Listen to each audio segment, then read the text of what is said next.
இட்லிக்கு மாவு அரைக்கிறது எப்படின்னு பார்க்கலாம். இட்லி தோசைக்கு இப்போ வந்து இந்த டம்ளர் நீங்கள் எந்த கப்பில் அளக்குறீங்களோ அதே கப்பில் தான் உளுந்து அளக்க போகிறீங்க. ஸோ இதில் வந்து ஃபஸ்ட்டு நம்ம அரிசி எடுத்துக்கலாம். இட்லி அரிசி எல்லாத்துக்கும் தெரியும். அது இட்லி அரிசி இந்த மாதிரி கொஞ்சம் பெருவெட்டாக இருக்கும். இவ்வளோ திணிச்சு 4 கிளாஸு.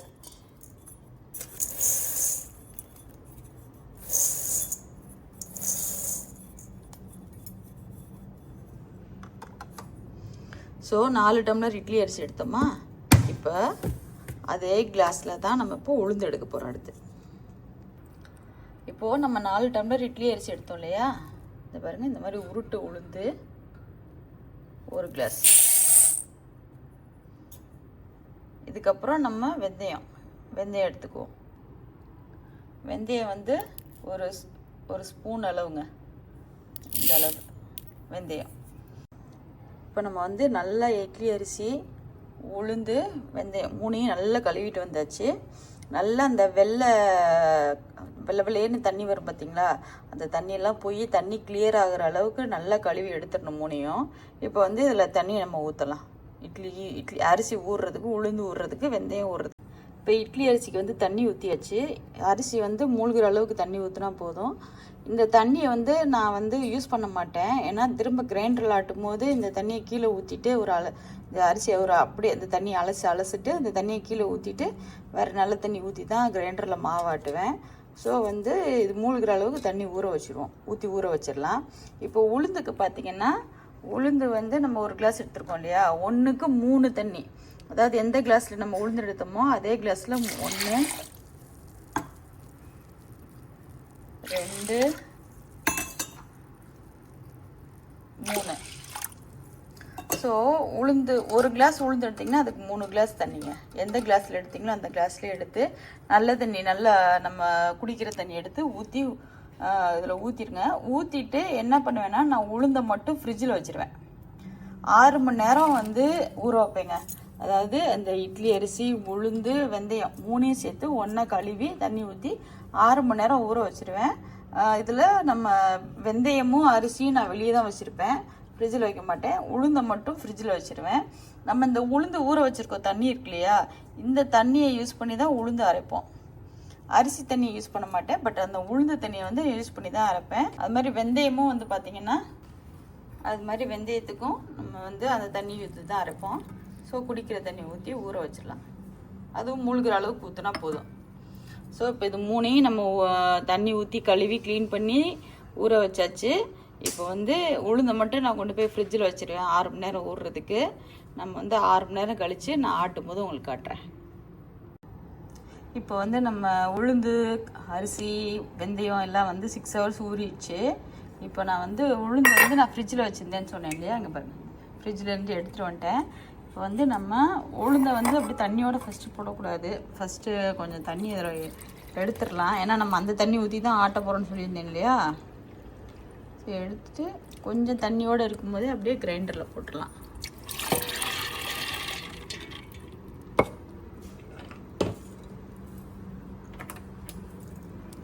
போட்டுட்டு ஆட்ட ஸ்டார்ட் பண்ணுறேன்.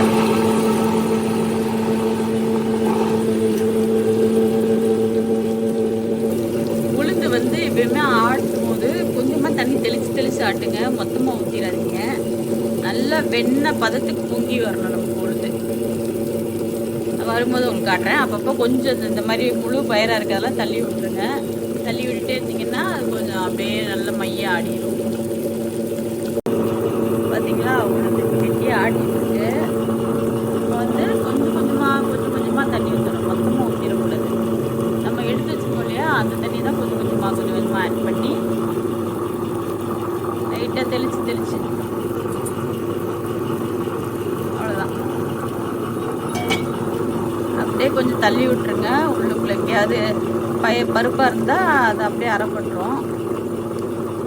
முதலே மொத்தமாக தண்ணி ஊற்றிட்டீங்கன்னு வச்சுக்கோங்க, அந்த உளுந்து அரையவே அரையாது. நாங்கள் அப்படியே பருப்பு போய் நின்றுக்கிறோம். கொஞ்சம் முதல்ல கெட்டியாக ஆட்டிட்டிங்கன்னா அந்த பயரெல்லாம் வந்து நல்லா அரைஞ்சிரும். உளுந்து பருப்பெல்லாம் அரைஞ்சதுக்கப்புறமா தண்ணி தெளித்து அப்படியே நல்ல வெண்ணெய் பதத்துக்கு ஆட்டி எடுத்துடணும்.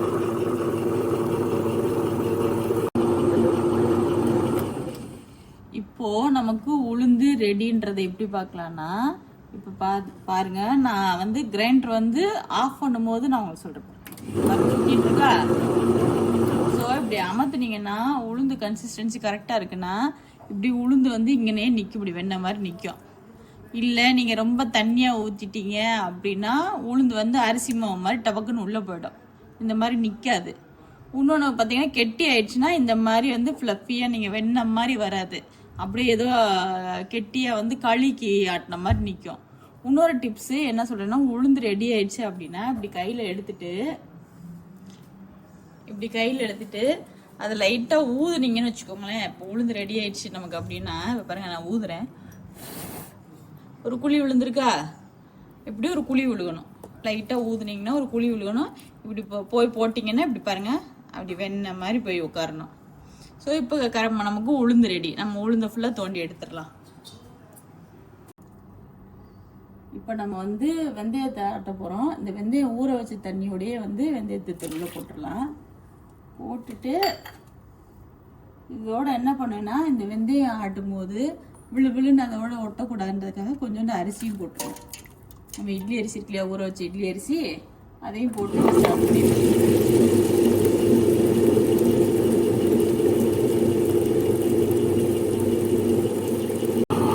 இப்போ நம்ம வந்து வெந்தயமும் அரிசியும் கொஞ்சோண்டு போட்டோம் இல்லையா, அது பாருங்க வெந்தயம் வந்து எவ்வளோ அழகா வந்து இந்த மாதிரி பாருங்க ஐஸ்கிரீம் மாதிரி ஆட்டியிருக்கா. ஸோ இப்படி நம்ம வெந்தயம் வந்து கொஞ்சம் பொங்க ஆட்டினதுக்கு அப்புறமா நம்ம இதுலயே அரிசியை போட்டுடலாம். இதை எடுக்கணும்லாம் அவசியம் கிடையாது, இதுலயே இப்போ நம்ம அரிசியை போட்டுருவோம். வெந்தயம் ஓரளவுக்கு ஆட்டிடுச்சு, நம்ம வந்து அரிசி போடலாம்.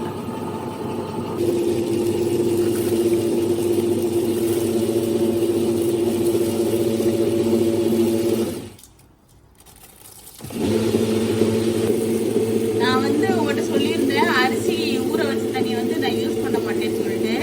ஏன்னா நம்ம அது வெளியே தான் வந்து ஒரு 6 hours ஊற வச்சிருந்தோம். அதனால தண்ணி அந்த தண்ணி ஊற்ற கிடையாது. நல்ல தண்ணி நீங்கள் வந்து ஊற்றி ஆட்டுறதுக்கு யூஸ் பண்ணிக்கோங்க.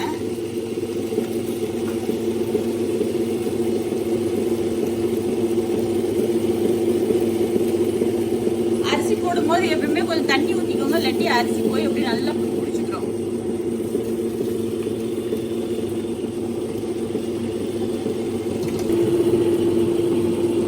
அரிசி வந்து இப்பயும் போடும்போது ஒரு கொஞ்சம் கொஞ்சமாக போட்டு கொஞ்சம் நல்லா அரைச்சதுக்கு அப்புறமா அடுத்து கொஞ்சம் போடுங்க. ஏன்னா மொத்தமாக போட்டிங்கன்னா அப்படியே வந்து கல் ஆடாமல் அப்படியே நின்றுக்கிறோம்.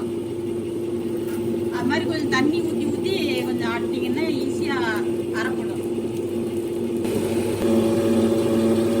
இப்போ நம்ம அரிசி ஆட்டிட்டு இருக்கும் போதே நான் வந்து உப்பு போட்டுருவேன். உப்பு பாருங்க,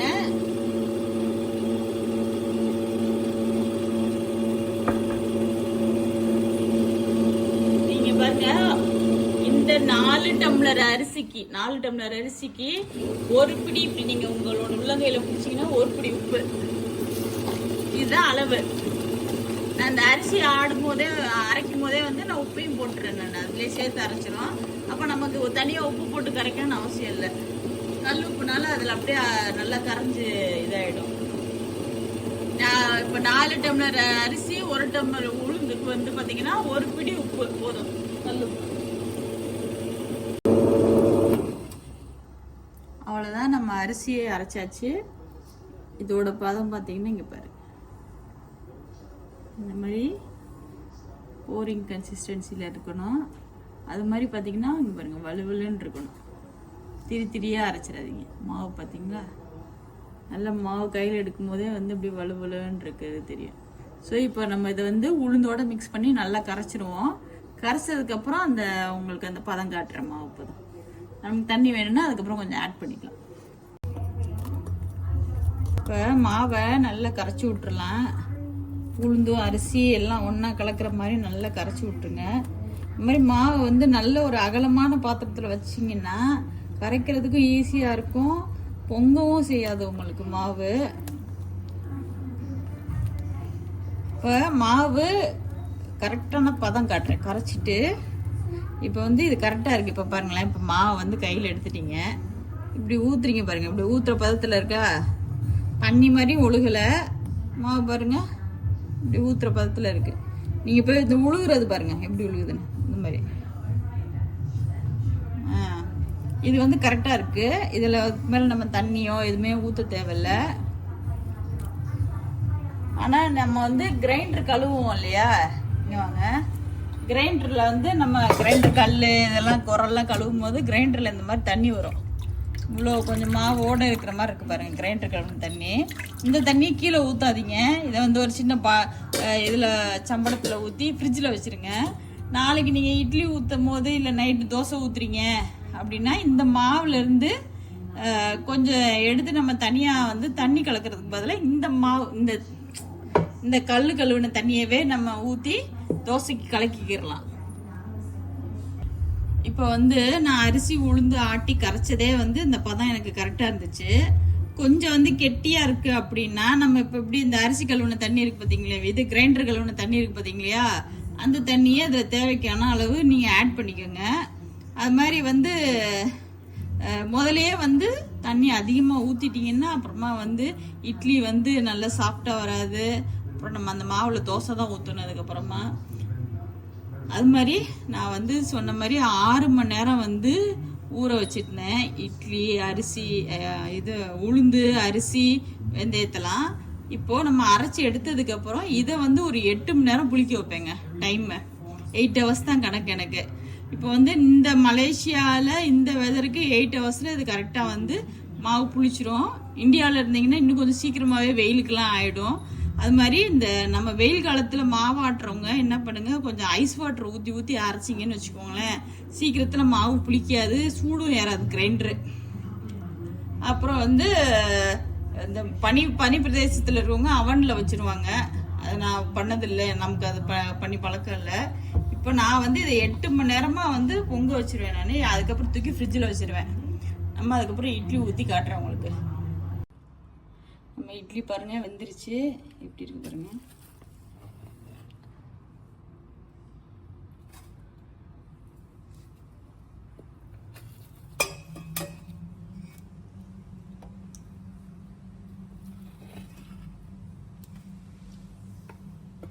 ஓகே, நம்ம இட்லி எவ்வளோ சாஃப்டாக இருக்குன்னு சொல்லிட்டு இங்கே பாருங்கள், தெரியுதா உங்களுக்கு? அம்மையே சுடுது. இங்கே பாருங்க, தெரியுதா உங்களுக்கு இட்லி எவ்வளோ சாஃப்டாக இருக்குன்னு? அப்படியே பாருங்கள், இட்லி பாருங்கள் எவ்வளோ சாஃப்டாக இருக்குன்னு. ஸோ நான் சொன்ன மெஷர்மெண்ட்டில் மாவாட்டி பார்த்துட்டு இட்லி தோசை அந்த இதில் மாவுலேயே நீங்கள் பணியாரம் எல்லாம் செஞ்சு பார்த்துட்டு, இது பாருங்கள் குட்டி இட்லி பாப்பாவுக்கு ஊற்றிருக்கேன். அதுவும் பாருங்கள் அழகாக வரும் ஃப்ளஃபியாக குட்டி இட்லி. அது பாருங்கள் எவ்வளோ சாஃப்டாக இருக்கு பாருங்கள். இட்லி எப்படி இருக்குது சொல்லுங்கள். Honest video, honest review. Idli சாஃப்டாக இருக்குது. நிறைய டைம் ட்ரை பண்ணியிருக்கோம், இதே மாதிரி சாஃப்டாக இருந்திருக்கு. இன்றைக்கி அதே மாதிரி தான் இருக்குது. வித் சட்னியோட சூப்பராக இருக்குது. Okay, thank you. இது மாதிரி செஞ்சு பார்த்துட்டு எனக்கு எப்படி இருந்ததுன்னு சொல்லி கமெண்ட் பண்ணுங்கள். நம்ம இன்னொரு வீடியோவில் பார்ப்போம். அது வரைக்கும் என் சேனலை சப்ஸ்கிரைப் பண்ணாதவங்களாம் சப்ஸ்கிரைப் பண்ணிக்கோங்க. Tata, bye by.